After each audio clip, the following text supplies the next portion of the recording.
일단은 여러분들한테 처음 소개시켜 드릴 기사는 이코노미스트 기사예요. 10월 말에 나왔던 2024년 10월 31일 나왔었던 기사인데요. China is tightening its grip on the world's mineral 이렇게 나와요. 중국이 광물 있죠. 광물을 긁어모으고 있어요. 야, 스타크래프트도 아니고 미네랄을 긁어모으고 있는 중국인데요. 그래서 여기서 보면은 여기가 이제 유료 기사잖아요. 이코노미스트가. 그래서 유료 기사라서요.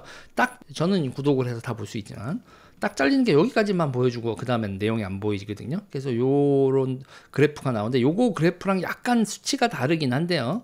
저도 저희 또 대전량 연구소에서도 조사해서 그래프 만들어 놨었던 게 있거든요. 요겁니다. 지금 중국이 전 세계 구리 투자에서 얼마 정도 비율을 차지하고 있냐. 2024년 현재 중국이 구리는 60%, 코발트 70%, 니켈 65%, 리튬 60%, 구리 20%, 코발트 10%, 니켈 투자 10%. 이 정도 규모로 세계 투자에서 지금까지 확보한 게 이만큼은 아니고 투자하고 있는 거에서 이 정도로 전 세계에서 광물 투자에 선도적인 역할을 하고 있습니다. 그래서 이때까지 이거는 이제 누적된 거 얘기하고 있는 거예요. 누적된 거 얘기하는 거라서 약간 수치가 다른데 그래도 비슷합니다. 조금 전에 보신 거하고. 이런 일이 벌어지고 있다. 자, 이게 일단은 이제 여러분들한테 보여드릴 기사고, 이거에 대해서 제가 자세히 설명을 하려고 지금 물도 먹고 한번 휴머업을 했죠. 그래서 지금 중국은 글로벌 광업 지배력을 확보하려고 하고 있다. 해외 투자하고요. 아프가니스탄 구리광산, 가나 금광, 잠비아 광산, 필리핀 구리광산 이런 식으로 해외 투자를 하고 있고요. 목표 광물은 구리, 리튬, 코발트, 니켈. 전략적 중요성은 간단합니다, 여러분. 전기차, 인공지능 기술, 재생 가능 에너지 이런 거 만들 때 필요한 광물들을 거의 지배력을 가지겠다 이거죠. 그래서 이제 서방은 미국 광물 안보 파트너십 그리고 미국 내 리튬 광산 개발을 하고 광업 세금을 통제하는 관세 이런 것, 관세 앤드 세금 이거 두 개를 통제하려고 하는데, 자, 미국이 이제 발족한 이게 있어요. 미네랄 시큐리티 파트너십 이렇게 있어요. 이렇게 해서 14개 나라를 모으고 유럽까지 모아서, 그러니까 중국은 환경이고 뭐고 그냥 막 개발하지 않냐. 그러니까 우리가 제대로 이런 거 지켜야 될 거, ESG 같이 지켜가면서 하는 광물 개발을 하겠다 이런 건데, 자, 일단 중국의 전략은요, 전 세계적으로 배터리하고 전기차, 태양광 패널, 탈탄소 기술과 필요한 광물과 에너지를 지배력을 확보하겠다는 거예요. 그리고 얘네들이 이렇게 한 거를 팔아먹는 거예요. 그래서 여러분 우리나라 정부가, 윤석열 정부가 큰일 날 짓을 했다고 제가 보는 게 바로 해상풍력 있죠. 해상풍력을 우리가 100조짜리 프로젝트를 LCT를 없이 하면 중국의 이런 프로젝트에 우리가 도움을 주는 거예요. 미국하고 중국이 이거를 두고 패권 전쟁이 붙어 있는데 우리가 중국을 도와주는 그런 행동을 하는 게 된다니까요. 그래서 여기서 이제 아프가니스탄, 가나, 잠비아, 말리 이런 데서 구리, 리튬, 금 포함한 자원 채굴 프로젝트 하고 있고요. 그리고 배터리에 필요한 핵심 광물들을 전부 다 확보하려고 하고 있습니다. 우리도 이제 자원 해결하고 옛날에 너무 일찍 했었지. 2010년도에 딱 지금 이명박 대통령이 한 그때 7년 후만 대통령이 됐어도 딱 시기적으로 맞는 거였는데, 그 왼쪽에서 하지 말라고 난리를 쳤었던 그거 선구적인 거였습니다. 계속 했었어야 되는데 이런 빌어먹을 자원 외교의 맥락이 뚝 끊어졌죠. 우리가 중국은 해외에서 확보한 자원의 대부분을 자기네 나라로 가져와서 거기서 뭐 하죠, 여러분? 재련합니다. 재련. 그러니까 중국은요, 여러분, 전 세계 광물을 거의 재련 독점을 하고 있어요. 리튬, 니켈, 코발트, 마그네슘 이런 거 있잖아요. 알루미늄 이런 거 재련은 중국이 거의 독점적 수준까지 가서 재련을 거기서 하니까 광물들 글로 광물 가지고 있는 사람들도 전부 다 중국하고 거래를 트게 되는, 무슨 얘기인지 아시겠죠? 그리고 서구는 왜 중국한테 이렇게 재련을 맡겼냐? 환경 파괴가 심하니까. 환경 파괴가 심하고 인력도 많이 필요하고 인력들도 환경 질병 같은 거 생길 수도 있고 그런 거를 전부 다 중국이 물도 많이 쓰고, 그런데 중국이 전기도 싸게 생산해야 되는데 석탄 발전소 돌려서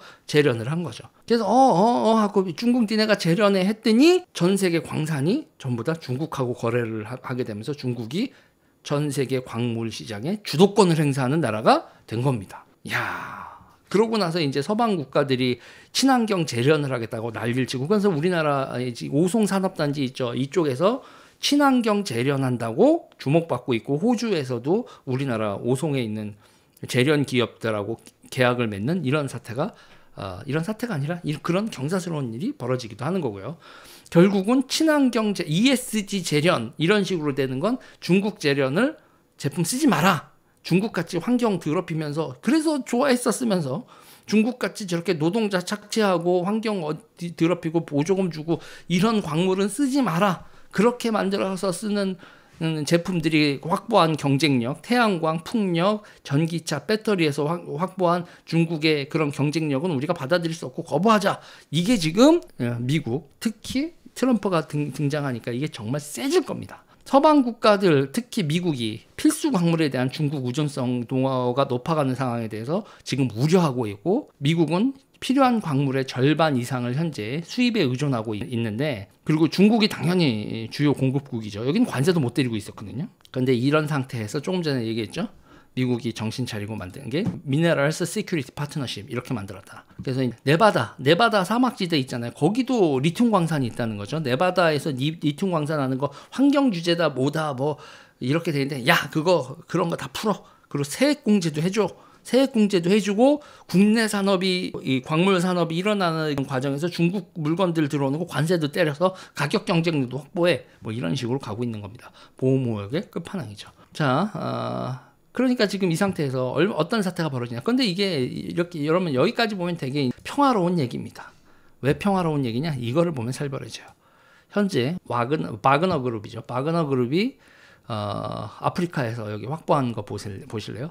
알제리아, 말리, 여기 이제 바그너 그룹의 군인 수입니다. 1000명, 3000명, 1000명, 7000명, 3000명, 10,000명. 중앙아프리카 공화국 CAR이라고 하는데 여기는 10,000명, 1000명, 2000명, 1000명 이렇게 해서 지금 베네수엘라에도 2000명이 지금 바그너 그룹이 가 있어요. 쫙 깔려 있습니다. 자, 러시아가 현재 아프리카에서 바그너 그룹의 활동으로 확보하고 있는 자원, 천연자원, 금, 다이아몬드, 우라늄, 석유, 목재, 천연자원, 각종 천연자원 채굴권, 군사기지와 항구에 대한 접근, 공항 통제권, 광산 채굴권, 벌목권, 그리고 자금 세탁 금융 이런 거를 지금 러시아가 독점하고 있습니다.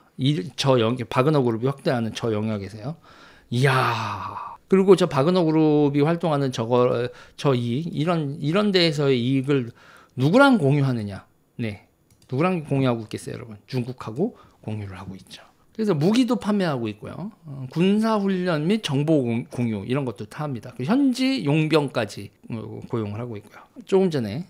그래서 이제 저기서 이제 벌어지는 그 각 나라들 쭉 얘기해 드렸는데, 이 나라들에서 하고 있는 거 몇 가지 제가 확인한 것만 해주면, 중앙아프리카공화국 CAR 여기서는요 2018년부터 정부를 보호하고 있습니다.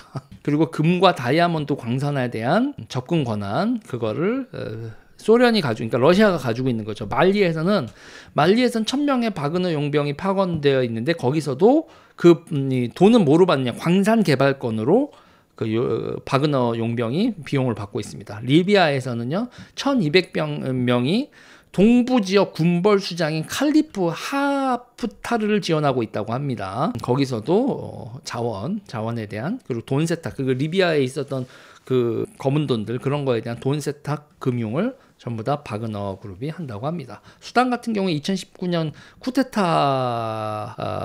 지원을 했는데, 그때 이제 금 채굴권을 바그너 그룹이 가져갔다고 하고요. 모잠비크에서도 내전에 개입해 있다. 부르키나파소에서는 러시아가 그 위성 통신 있죠. 위성 배치 이런 계약까지도 전부 다 러시아가 따냈다. 니제르 같은 경우에는 원격 탐사, 위성의 통신 우리 핸드폰 이런 사업 있죠. 그런 사업권도 가져갔고요. 원격 탐사, 그리고 이런 자원 탐사하는 위성 배치까지 다 마쳤고, 우라늄 광산에 대한 권리도 가져갔다. 기니 같은 경우에는 그냥 영향력을 확대하고 있다 정도고, 콩고공화국 같은 경우에도 영향력을 확보하고 있다. 정부군, 그러니까 정부군이라고 하는데, 정부군 자체가 비실비실 거려서 그 군을 트레이닝하고 무기 지원하고 반군 진압하는 거, 요인 경호, 광물 자원 확보 같은 것도 다 바그너 그룹이 하고 있고, 아프리카에서 이렇게 정치 경제적인 거를 확보하면서 결국 두 가지, 핵심은 두 가지인 거예요. 광물 자원 확보, 그 다음에 금융, 돈 세탁 비즈니스 장악. 그리고 이 돈 세탁 비즈니스를 어느 나라랑 같이 한다? 네, 중국이랑 같이 하는 거로 강력하게 추정이 되고 있다. 골 때리죠? 자, 이게 여러분 대단히 골 때리는 상황으로 지금 세상이 돌아가고 있는 겁니다. 그런 와중에 미국이 주도하면서 이거 안 되겠다 이거. 그래서 미국이 서방 국가들을 모아서 OECD 국가들 모아서 아프리카 이니셔티브 이렇게 만들었어요. 백그라운드 이렇게 나오면서 illicit financial flow 이렇게 나오죠.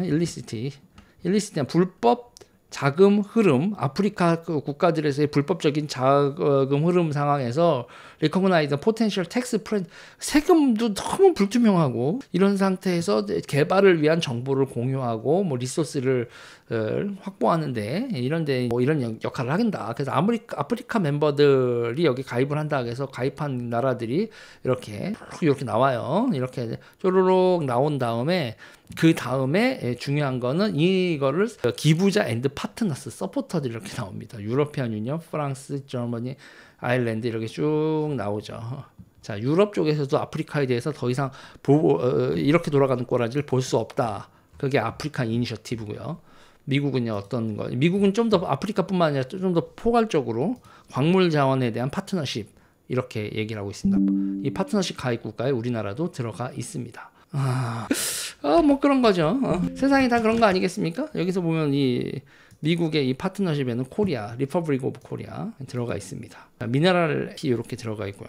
그리고 이제 그러면 미국도 당연히 용병 활동을 하지 않겠습니까? 미국도 용병 활동합니다.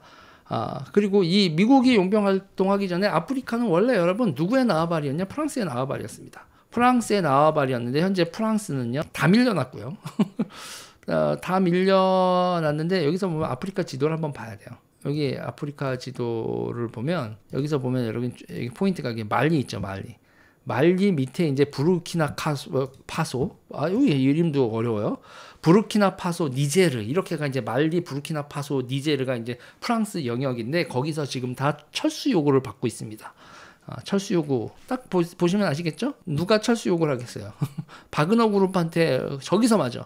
말리, 니제르, 부르키나 파소에서까지 군사를 철수하게 되면 프랑스는 아프리카에 대한 영향력을 사실상 완전히 상실하게 되는 수준이고요. 현재로서는 차드에 1000명 정도의 프랑스군이 외인 부대가 주둔하고 있다고 하고 대테러 수행을 하고 있다고 합니다. 그리고 코트디부아르, 세네갈, 가봉에서 군사 기지를 유지하고 있는데 일단은 현재로서는 말리, 부르키나파소, 니제를 여기서 축출당하기 직전이다.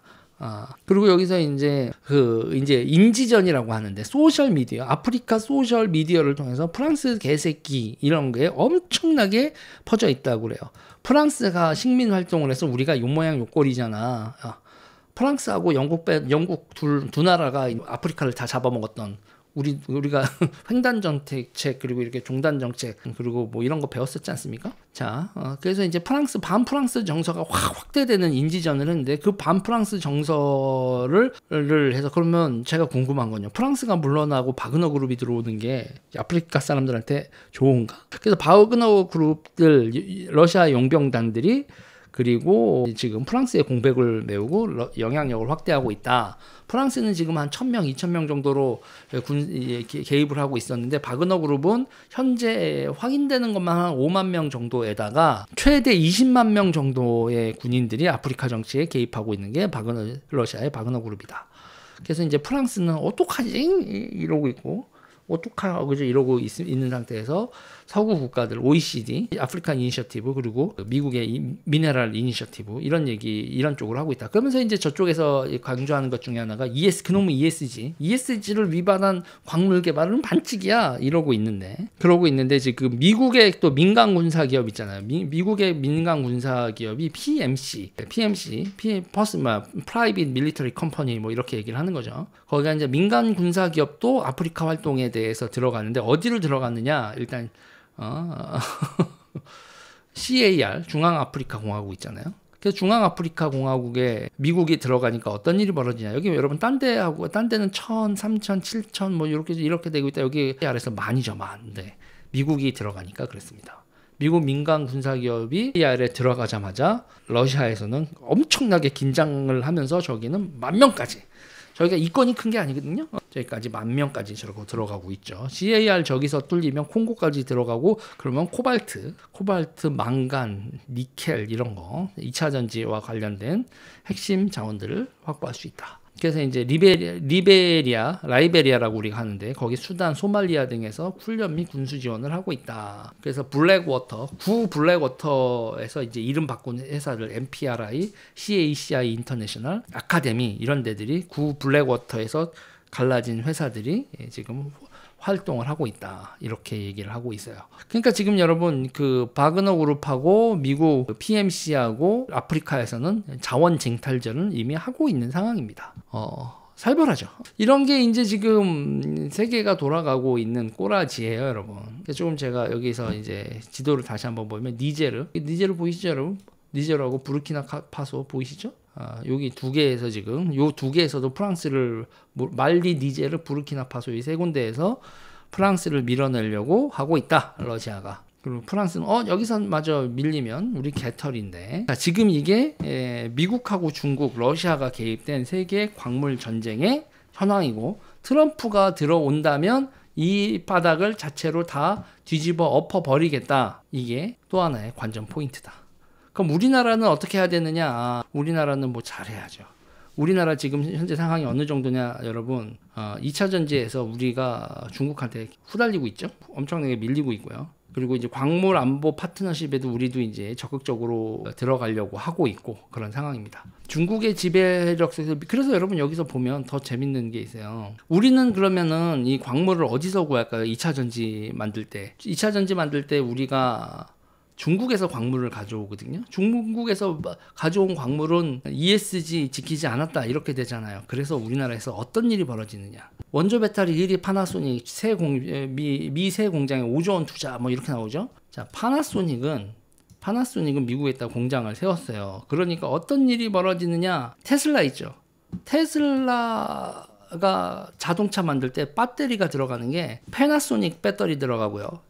LG 엔솔 배터리 들어가는데, LG 엔솔 배터리는 중국산 광물로 만들었다고 보조금을 받지 못합니다. 파나소닉은 일본의 파나소닉은 미국에다 저렇게 투자도 하고 저래서 파나소닉 배터리를 장착한 테슬라한테는 보조금을 주는데 엔솔한테는 보조금을 주지 않아요. 근데 미국의 그 보조금 정책이 15만 달러, 22인 가구 기준 22만 5천 달러, 소득이 22만 5천 달러를 넘어가면 보조금을 안 주거든요. 그래서 보조금을 안 주는 고소득자가 테슬라 살 때는 LG 엔솔 걸 주고, 어차피 보조금 못 쓰는 거니까. 그리고 보조금 받을 수 있는 차에는 파나소닉 끼워서 그렇게 팔고 있는. 그러니까 우리가 중국한테 광물을 받아다가 배터리를 만들면 이런 취급을 당하는 사태가 지금 현실로서 벌어지고 있는 거죠. 그리고 우리가 이 2차 전지 시장에서 중국한테 개처발리고 있는 거죠. 이 LFP 얕보다가 얘네들이 이런 거 시장 점유율을 쭉쭉 늘리고 있고, 우리나라 쪽쪽 찌그러드는 그런 상황, 지금 이투뉴스에서도 보도하고 있습니다. 자, 이 와중에 또 미국에서 벌어지고 있는 거, 미국에서 어떤 일을 벌였냐. 그래, 아프리카도 날리고, 아프리카도 지금 러시아가, 지금 저기서 러시아 바그너 그룹 5만 명에서 20만 명 정도가 들어가 있는 쟤네들을 러시아에서 축출을 하면 얼마나 피똥을 싸겠습니까, 미국이. PMC를, 자기들이 직접 군대를 동원할 수 없고 PMC 동원해야 되는데, 사람값 자체가, 러시아는 또 저렇게 해서 먹고 살겠다고 하는 사람들이 5만 20만을 동원을 하는데, 미국 민간 군사 기업으로 아프리카 쟁탈전을 하기는 어렵잖아요. 미국이 어떤 방법을 쓰느냐. 60년 만에 리튬 광산 허가. 도저히 안 되겠다. 환경 멸종 위기종 위협을 하고 뭐 난리를 치는데, 아니야 됐어. 네바다 실버 피크 리튬 이렇게 돼 있는데, 여기 개발해야 돼. 야, 환경론자들아, 니네가 지금 그런 얘기할 때 아니야. 지금은 광산 개발해야 된다. 리튬 광산 개발하지 않으면 우리가 큰일 나. 자, 그리고요, 지금 우크라이나 전쟁 관련돼서도 여러분 보실까요? 2024년 5월 27일 기사예요. 러시아 우크라이나 돈바스의 풍부한 금 리튬 개발 계획 점령지에서, 지금 저기서 점령한 데서 금하고 리튬을 뽑아내고 있다는 얘기죠. 그리고 이건 2022년 기사예요. 리튬, 러시아의 우크라이나 침공 동기 중 하나. 러시아는 지금 광물 덕후질을 하고 있는 겁니다. 러시아가 지금 자기네 나라뿐만 아니라 아프리카 그리고 우크라이나 이런 데서도 광물만 보이면 바그너 그룹. 그러니까 바그너 그룹은 광물 장사를 하는 용병 집단이기 때문에 우크라이나 저기가 세계 세 번째 많은 광물, 저기는 그냥 광물 자원, 파기만 하면 광물 자원이 다 나오는 동네를 지금 점령을 한 겁니다. 러시아가. 그래서 이제 리튬 많은 우크라이나 청정 에너지 전환에도 영향이 있냐. 그래서 2차 세계대전이 석유전쟁이라고 저번에 말씀드렸잖아요. 광업전쟁. 지금 그러니까 우크라이나, 아프리카 쟁탈전 이런 거 그리고 수입 규제 같은 거에서도 가장 첨예한 게 지금 광물 전쟁이다. 이 광물 전쟁이 지금 구체적인 내용 이 정도면 뭐 구체적인 각 나라의 리스트 이런 거 얘기해 드렸고요. 전 세계가 지금 이렇게 돌아가고 있다. 그리고 우리나라가 그냥 이런 거 없이 그냥 경제만 열심히 돌고 열심히 일하면 되는 그런 시대가 끝나가고 있는 거죠. 자, 이 얘기 여기까지 하겠습니다.